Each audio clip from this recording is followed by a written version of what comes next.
How to delete a conversation on Discord. Easy tutorial. Hi guys, welcome back. Today I'm giving you a tutorial on how to delete a conversation on Discord. So let's get started. First, what you guys need to do is you will open up your discord.com on your laptop PC, or you can also open it up on your mobile phone.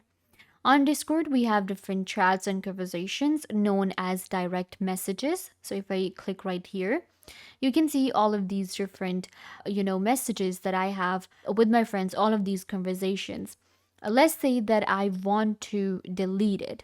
So how you can do this, you will just scroll down to the conversation you want to delete. Let's say I want to delete this conversation right here, or maybe let's go with this one.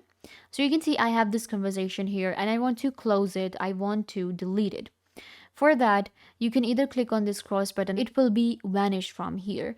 But to completely actually close it, what we do is we click right here, then you're going to click on these three dots, and you're going to either block this person to completely shut this conversation, and if you do not want to talk to them again, or what you can do is you can clear your conversation by just clicking on this, cross. And now you can see I do not have that conversation any longer. So this is how we delete conversations on Discord. It's actually really easy. You can see, just cross and there you go. I hope that I was a big help. Don't forget to give this video a big thumbs up, leave a comment down below, turn on bell notification and subscribe to YouTube channel.